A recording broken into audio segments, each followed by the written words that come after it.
All right, good morning, everybody. Welcome to day 3 of DOC NYC. Oh no, I got my light. My name is Tom Powers. I'm the artistic director of the festival. Let me say some important thank yous to our leadership sponsor, HBO Documentary Films, our major sponsors, Amazon Studios, A&E Indie Films, History Films, and Netflix, our supporting sponsors, Image Nation Abu Dhabi, Showtime Documentary Films, and Sony. And to our leading media sponsors, Vulture and WNET, and a big thanks to the DOC NYC staff and volunteers. They were up before you were this morning to make our festival happen. Let's hear it for the volunteers, please. This film is co-presented by the Mayor's Office of Media and Entertainment. This is a special screen for us, and I'm already a little choked up. We showed this film, To Be Heard, in the very first year of DOC NYC, 2010, went on to win the Metropolis Award and the Audience Award. It was a world premiere, meant a lot for our festival to show such a great film. All right, I'll get through this. One of the directors, this is a directing team of 4 people, and one of the directors, Roland LaGuardia, Laura passed away this year. He died on the same day as Prince. Note to self, don't die on the same day as a major star because it goes overlooked. It goes unjustly overlooked. Roland was a major figure, in my mind, in the arts, in the New York art scene, particularly in the East Village. When I first came to New York about 20 years ago, I was working for a film production company, and we had a script that we were trying to get off the ground. And there was this place called the New Eurekan Poets Cafe, where Roland ran this program. I think it might have been Tuesday nights, where they would have script readings. And if you had a script that you were trying to get produced, trying to get people to come out and check out what it was, you could submit it and you could be selected for one of these New Eurekan Poets script reading nights. And Roland put this on, and I was still in my 20s, still learning New York City, and I was so impressed by his attention to detail, like all the planning leading up to that night, and his ability to curate not only what was on stage, but curate the audience and bring those things together.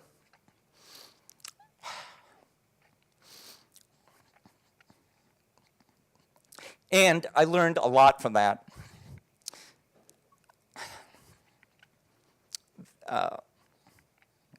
That goes into programming this festival. So,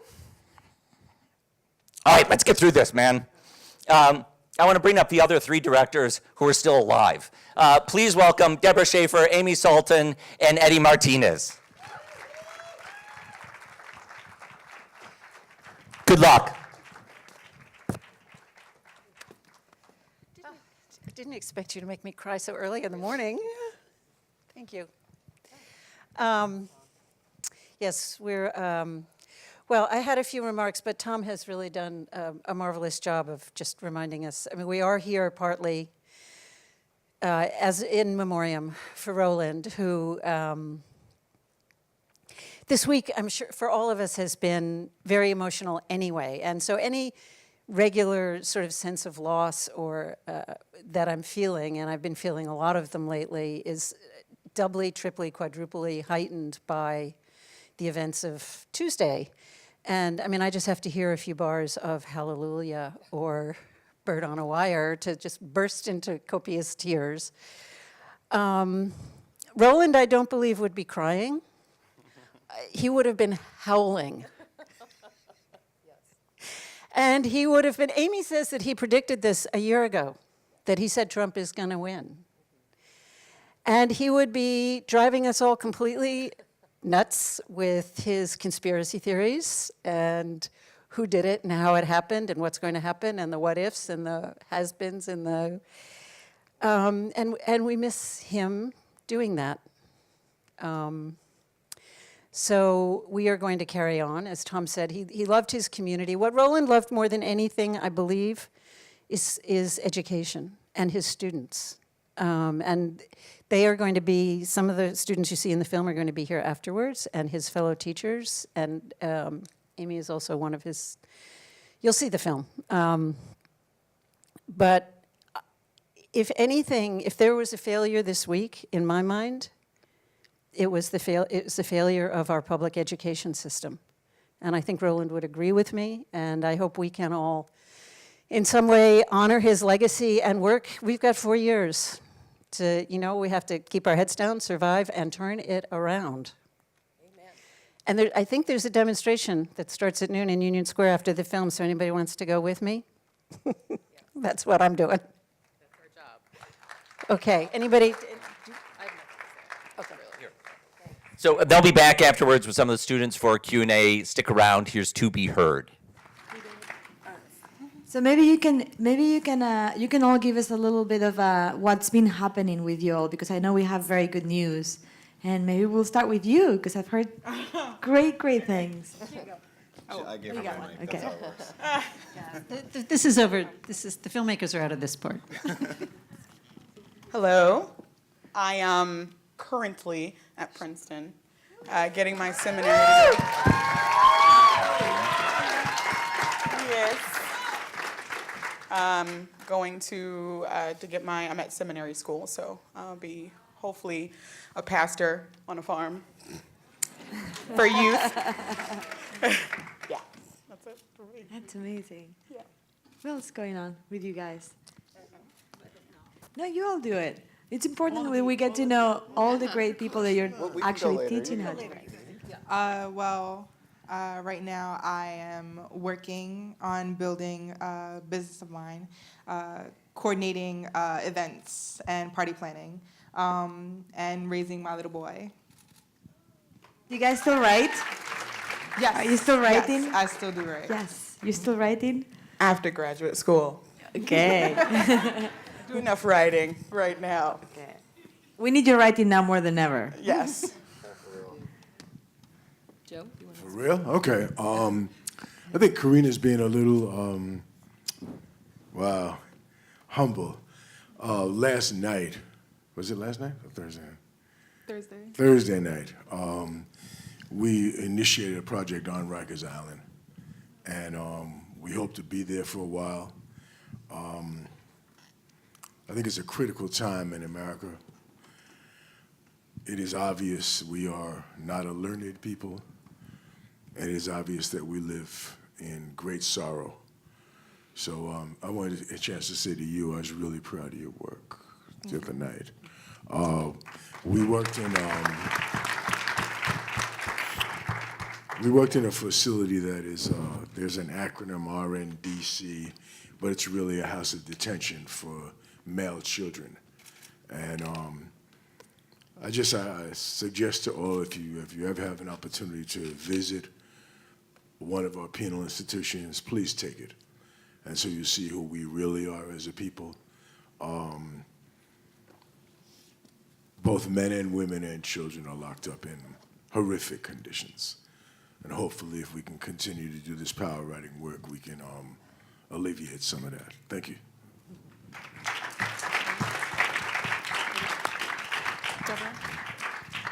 Yeah, please tell us all the wonderful people that you keep teaching and inspiring. Well, I mean, hi. I'm Eddie. I shot most of the film with my brother, Adrian, who I don't know if he's here or not, who's actually in the film. He helped Pearl record her poems. I'm teaching now at a SUNY Purchase, film students, which is where I went to school, and still making films. And that's kind of what I'm doing right now. Married to the best woman on the planet. Andrea in the back. Yay. Pearl is secretly trying to break up my marriage so she can steal my wife. So if you see that happening, will you please help? I'm making films. Amy and I are actually working on a project, a short documentary about a woman artist. So maybe next year you'll all come back and see our new film. And I Yes, please. consult on a lot of other films and very active in the documentary film community. And, you know, as I said, hinted in the beginning in my remarks, I mean, I feel like we really have our work cut out for us right now, more than ever. And I feel, despite all the sadness, somewhat inspired to get to work. So, Yeah, I have one. I'm Amy, and thank you all for being here, and thank you for your generous response to this film, which for me is so weird and hard to watch. You know, my best friend died, and it was a really bad death, and it was a long death, but Roland was an incredible human being, obviously, pain in the ass. He would have been delighted that Donald Trump won on some level because he was a complete anarchist, and would have loved to see all of the agita and would have had many unkind things to say about Hillary Clinton today. But we are here to celebrate these kids, and they have grown up to be amazing human beings. I think there are a bunch of other power writers in this audience. Would you all stand up, please? please. Those kids come on who up are here. power Come on up. writers, Come on up. Come on up. Come on up. We want to see them. Come on up. So I'll just say very quickly that Roland, as he was leaving the planet, he decided that he wanted all of his earthly remains to go to the support of this work into the future, and created the To Be Heard Foundation. So it is my job to keep that work alive and keep the struggle going and make sure that this work spreads as far as it can spread. It's really important that young people find their voice, that young people learn to work together across race and class to fix this world, because this world needs fixing, and they are the generation who are going to do it. I hope I live long enough to see all of these kids have kids who will then become even more powerful voices in the world for change and for love over hate. So thank you very much for being here. I also, you make a film and it sort of sits, we made this film, we finished it in 2010. We made it for 5 years, 4.5 of which was following these guys. So, but I'm like, this is the first time I've seen the film since it was first at DOC NYC 6 years ago. I haven't watched it once since then. Yeah, it's been a long time. And so I was like wondering what that experience would be like, and feeling like, oh, that was so long ago. It's like so dated. It's like in my mind, because it's been old. And I remember something when the film came out, Pearl and Karina and Anthony had talked about it, and they had feelings about watching the early scenes, which at the time were 5-year-old scenes. Like it was scenes of them when they were 17, 18, and they were like, oh, that's not me anymore. That's not that doesn't represent me. But I feel like watching it today, especially in the shadow of what's been going on this week, seeing 3 people like struggle, and I don't mean to put words in your mouth, but I feel like we have a shared story here of like trying to carve out space in the world and like find a way to value yourself when there's so many signals about you not being valued. There's like that's a constant messaging of you're not valued, you're not valued, you're not valued. And living with that today isn't really powerful for me. And I feel like, wow, this is like the exact thing that needs to happen on such a deep level, both individually and also systematically. So again, I want to thank you and you, Karina, and you guys for like letting us ride your coattails and like as you figured that out and fought. I get inspired. I also think that this film, it speaks really loudly about the power of connection and friendship, and all of you on the screen and behind the camera lens, you can really feel the network, the connection, the support, when we see you, in her apartment, and, when we see you with Anthony, and I think it's so comforting to know that that's there for us. I'm getting emotional now. So, and speaking in the power of transformation and teaming up, the filmmakers, with the subjects and going through that roller coaster of making a film together and how that affect your lives. Maybe you can speak a little bit about, I know you've talked about this extensively in the past, but maybe now in retrospect, what was the role that this film and making this film with you guys, played in your lives to get you to where you are today? So, in my mind, I feel like this film has kind of like a timelessness about it. It's like it doesn't matter how many years go by or how much time goes by. I still, I just a few months ago, I was walking with I have a little boy, and I was walking with him, and it was a group of young kids who we walked into a place to get pizza. And there was a group of kids there, and one of them was really loud, reminded me of me as a kid. Like, that's her, that gotta be her, that gotta be her, that's her, that's her.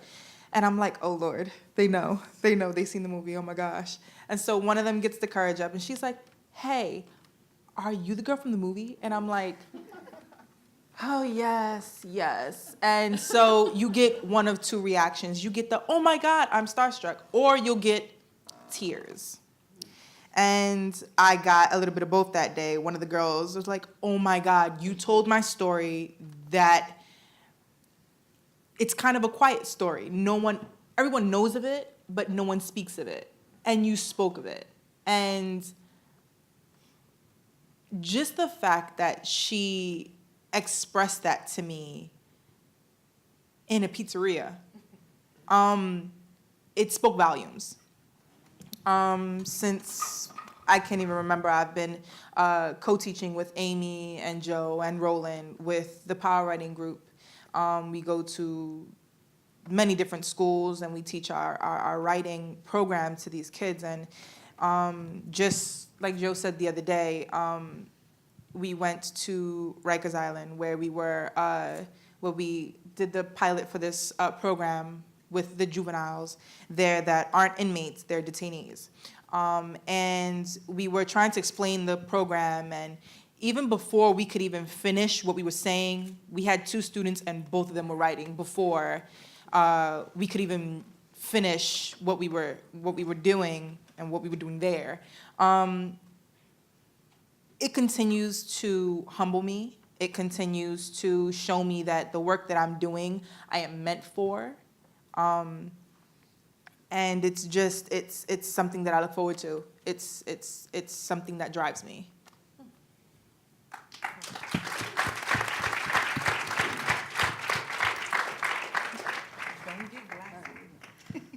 You guys want to speak a little bit about it? I don't do the power writing part anymore. But when the film came out, I had the opportunity to do a lot of the traveling, which was so great. And I got to travel with my brother everywhere he went. It was really great to have my partner in crime who kept me grounded, sorta. I mean, yes, you do a lot of traveling. People love you.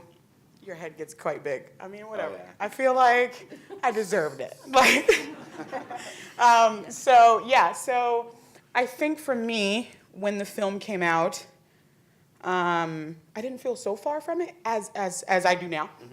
Mm-hmm. But I do know that, obviously, getting rejected from Sarah Lawrence the first time, I felt so unworthy, I think, for a long time. And the scene that you see is like 3 days later. No, it was the next day. Yeah, it was the next day? Because the first day was nothing. I was like nothing but crying, just could not bring myself, and too afraid to even tell Eddie. I was afraid that he would come over. And I was like, I'm not going to have anything to say because I'm currently on my bathroom floor dying. And my brother came in and let me cry with him. And I think that really shook my confidence for a long time. But I got to work with Roland, and you see scenes like that, where I get to work with him and work on my writing and my reading, and I felt like that was the reason why. So I think for me, I get to watch myself in a really different way, because my whole life I have been struggling with my weight. And so I thought, okay, if I can't be pretty, I'm going to be smart. And not getting into Sarah Lawrence shook the smart. Then we were coming back from a film festival. I can't remember which one. It was True False, our second festival. So good. And I looked at Eddie. I was sitting with him in the car, and I said, is it weird that I want to reapply do you think that's bad? And he said, you gotta do it. He talked about like him applying to a program he really wanted more than once. And I felt like, okay, I'm gonna try again. And at first I thought, I'm gonna do it by myself so I don't disappoint anyone, because I really felt like I disappointed my family and myself. And I thought, so I think when I think about the film, it really shows my family. I think it shows that even though I kept thinking I want to do things by myself, that I had people on my team. Because I remember the night that I told Eddie that I was thinking about reapplying, he said, damn you, Pearl, you're putting me back in this with you, right? Because I was like, I'm not going to tell anyone, I'm going to do it by myself. And I said, I got to tell Eddie. And he was like, now I'm going to be emotionally invested in this again. So I think that it was so good for all of us. And I think the film does that for me now. I was talking to my brother, Jay, just last night and a few days ago and saying, I'm going to look at Pearl and feel like, don't worry. It gets so much better, baby Pearl. Like, if only you could see yourself now. And I have worked really hard for that. And the film does that. And I'm grateful, just physically, just so I could see Roland forever. And my father, who's also passed, in it as well. So it's pretty great to have two men that I love so much be immortalized in the film, which is really great. So this film really make me, and I think it make all of us want to be better people, and help other people be better people. And thank you so much. Unfortunately, this is all the time we have, but I'm sure you guys can ask them questions in the lobby. And we love you all. Thank you for bringing the film to us again, and thank you so much for coming.